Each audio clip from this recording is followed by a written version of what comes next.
Yo, what's up, Ninja fam? Welcome to the very first video on this channel. And we're kicking things off with a bang. Today, we're diving into the world of Ninjago, ranking every season from absolute fire to total nah, skip it. If you've ever argued with your friends about which era ruled and which ones flopped, you're in the right place. So hit that like button, grab your favorite ninja snack, and let's get into this tier list showdown. Alright, starting off at the bottom of the list, number 21, Day of the Departed. Yeah, this one just didn't hit the mark. It had potential. Bringing back old villains? Sounds hype, right? But the execution? Kinda messy. The pacing felt rushed, the story lacked real depth, and let's be honest, that ending? Super underwhelming. It was supposed to be a big moment for Cole, but instead it felt like a filler special that didn't really connect with the rest of the series. They really should have taken more time to flesh it out, make it more emotionally impactful, and actually make us care. It's one of those cool idea, me delivery situations. Coming in at number 20, we've got The Island. And yeah, this one was kinda a snooze fest. It was super short, felt more like a warm-up than a full season, and the villain? Let's just say not exactly nightmare fuel. The animation had its ups and downs. Nothing too wild, but we gotta give props. The concept was cool and it did set the stage for Seabound in a decent way. Still, not much happens, and by the time it gets going, it's already over. Not terrible, but definitely not top tier. At number 19, we've got Secrets of the Forbidden Spinjitzu, the kickoff to the Wild Brain era, and let's just say not the strongest start. Sure, it shook things up and brought a fresh look, but overall, kinda rough. The Ice chapter had its moments. Ice Emperor was a solid villain, no doubt. But the Fire chapter dragged hard. Asphera was straight up annoying, and let's not even talk about those weird anime-style filler episodes. Cool concept, sloppy pacing, and way too many "why is this still going?" moments. Wild Brain got better later, but this one, cold start. Sliding in at number 18, it's Prime Empire. Now don't get me wrong, this season was a lot of fun. The digital world vibes were sick, the game mechanics were cool, and those ninja suits? Straight up drip.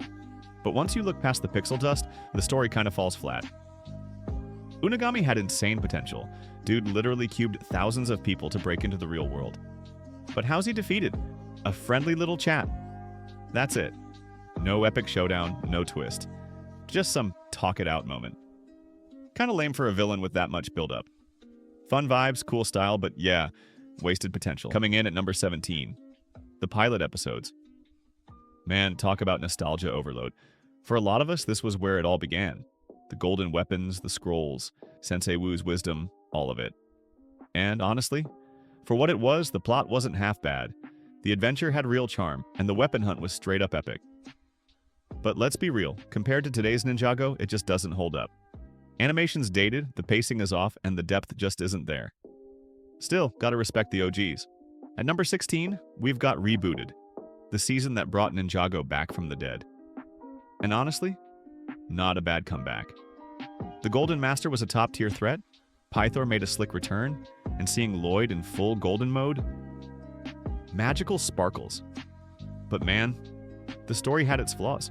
Random elemental shields popping up like cheat codes, and don't get me started on that awkward Cole Jania love triangle. Still, for a reboot, it hit some pretty high notes. Just needed a little more logic and a little less drama. Alright, number 15, Hands of Time. And look, I know this one catches a lot of heat, but honestly, I enjoyed it. The whole time element was super creative, and that fight between Acronix and the ninja? Straight up epic. The Time Twins brought real stakes, and watching time itself bend in battle? Sick concept. Yeah, sure, it wasn't perfect. Those snake henchmen felt pretty pointless. And the animation in spots? Kinda flat. But overall, this season delivered way more than people give it credit for. Underrated gem, if you ask me. Coming in at number 14, we've got Dragons Rising. Season 1. The bold new beginning of a whole new Ninjago era. This season brought a fresh vibe, a cool art style, and a completely new direction. And honestly, it worked. The merge was such a wild, creative twist that totally reshaped the world. And the new characters? Surprisingly solid. They added depth without feeling forced. Plus, finally, a consistent timeline. But yeah, it's not all perfect. The OG ninja barely got any screen time. Zane, Jay, even Kai felt more like sidekicks. Still, for a first step into uncharted territory, this one held its ground. Number 13 goes to Dragons Rising, Season 3. Now don't get me wrong, this season wasn't bad at all, but after the high energy and stakes of Season 2, this one felt like a bit of a step down. There's still potential here, and depending on how Part 2 wraps up, it might climb higher, but right now, it sits here. The biggest letdown? The Forbidden Five. These were hyped up like unstoppable forces, and then taken out like background NPCs. And Thunderfang, defeated by some random elixir? Really? That could have been so much more intense. Still, it had its moments, just not quite the impact I was hoping for. At number 12, we've got Seabound, and this one made waves. It was awesome to discover there's an entire world beneath the surface of Ninjago, and getting a season focused on Nia? Long overdue. Her journey, her growth, it all built up to one of the most emotional moments in the whole series. That sacrifice scene? Chills, knowing there was no other option and still choosing to save everyone. That's hero stuff right there. Plus, Wojira was a terrifying threat, and the main villain was top tier. The only downside? Some of the other ninja barely got to shine. Kai and Cole were basically background. Still, this one hit. Coming in at number 11, March of the Oni. Visually, I love this style. The atmosphere, the tone, it just works. And the team up between Garmadon and Lloyd? Absolute gold. Their dynamic added real weight to the story, and as a conclusion to the Oni trilogy, this season delivered. I know some fans weren't into the final battle, but honestly, I thought it was dope. The only real problem? The runtime. 4 episodes just isn't enough to wrap up something this big. If they had made it a full-length movie, easily could have climbed the ranks. Still, for what it is. Pretty Number epic. 10 is Rise of the Snakes, a straight-up classic that almost every Ninjago fan grew up with. This season delivered some of the best episodes in the entire series. Remember when Zane discovered his true potential? Absolute chills.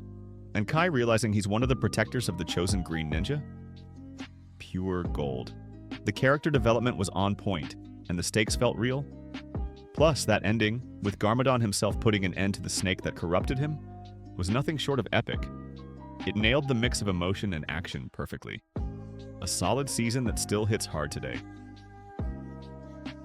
Number 9 goes to Legacy of the Green Ninja, a seriously strong season with one of the best final battles in Ninjago history. The Overlord was an amazing villain, corrupting Garmadon and then betraying him. Talk about twisted. Garmadon himself shined too, with a complex story arc that kept us hooked. And that episode where the ninjas finally get their elemental blades? Pure iconic stuff that'll always have a special place in my heart. Even Dareth stepped up and surprised us with some solid moments. Now, the start dragged a bit with filler episodes, which is why this one sits at number 9. Still, an all-around epic season. Number 8 is Skybound, and honestly, this season knocked it out of the park. The villain was top-notch, the ninja uniforms looked amazing, and the whole concept was super engaging. Watching Ronin hunt down the ninja and seeing them stuck in prison? That was some seriously intense storytelling. But here's the catch. The ending. Everything was building up perfectly until it all came down to a wish that just rewound time. Seriously? If it had ended with that final bullet instead, this season would have ranked way higher. Still, a fantastic ride overall. Number 7 is Master of the Mountain, a seriously solid season. Finally giving Cole his own spotlight was a win. The guy deserved it. The villain was decent, and the new creatures, the Geks and Munts, added some fresh flavor. The storyline with Lily was surprisingly fun, and that ship between Cole and Vanya worked way better than expected. Plus, the final battle? Totally epic. This season brought the heat and kept things exciting from start to finish. Number 6 is Crystallized, and honestly, I thought this season was pretty great, despite all the hate it gets. Yeah, some fans weren't thrilled about Harumi's return, but I actually enjoyed it. Bringing together all the wild brain villains alongside the ultimate bad guy, the Overlord, for a world takeover? That was epic. The showdown between Wu and the Overlord was seriously intense, and I always dig seeing the ninja stuck in prison. Adds a cool dynamic. So yeah, despite the mixed reactions, this season earned its spot with me. Number 5 is Dragons Rising, Season 2, and wow, I seriously love this season. Part 1 came out swinging with the intro of Shatterspin, the Blood Moon, and those eerie visions Lloyd kept getting. It was intense, mysterious, and totally gripping. Then Part 2 kept the momentum going, new elemental powers, awesome battles between masters, and that classic Ninjago chaos we all love. And yo, the setup for the Forbidden Five? Absolutely nailed it. Nock felt like a real threat, especially after what he did to the Arc Dragons. This season brought the hype and kept it. Number 3 is Possession, and let me tell you, this season is near perfect. Moro is hands down my favorite villain, driven by pure anger and a stolen destiny, just like Tai Lung from Kung Fu Panda. The opening episode hits hard, and the quest for the 3 symbols to unlock the tomb of the first Spinjitzu master? Absolutely epic. I love villains with a real purpose, and Moro nailed that. The final 2 episodes were straight-up masterpieces, and seeing Nia reach her true potential? Legendary moment. Possession delivered on every level. At number 4, we've got Sons of Garmadon, a straight-up S-tier material. This season had everything. A killer villain, an amazing storyline, and honestly, I kinda loved the new animation style. The introduction of the Oni and the dragon set the tone for something huge, and that episode where Harumi reveals her identity to Lloyd? Easily one of the best in the whole show. Nobody expected a full-on trilogy, so seeing the almighty Green Ninja lose to Lord Garmadon? Goosebumps, man. That final cliffhanger caught everyone off guard, and it hit hard. Taking the number 2 spot is Tournament of Elements. And yeah, this one's damn near perfect. Master Chen is a phenomenal villain, and his right-hand man, Klaus? Pure evil. This season introduced so many iconic concepts to the Ninjago universe, like the existence of other elemental masters and Chen's major role in Ninjago's ancient history. The entire tournament setup was super creative, and the mission to bring Zane back just added that extra emotional punch. Every part of this season was well thought out, fun, and totally unforgettable. And finally, taking the number 1 spot, Hunted. In my eyes, this is the perfect season. The original ninja plus a young Wu thrown into the first realm? Straight fire. But what really sets it apart is the emotion. Lloyd spends most of the season believing his friends are dead, all while dealing with the trauma of losing to Garmadon and having no powers. Meanwhile, the rest of Ninjago is being hunted down by Garmadon's forces.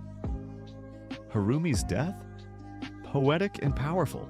And that final battle between Lloyd and Garmadon? Absolutely epic. No notes, just greatness. And that's my official Ninjago season tier list. Agree? Disagree? Drop your thoughts in the comments. I'm ready for the heat. Don't forget to like, subscribe, and stick around, because this is just the beginning.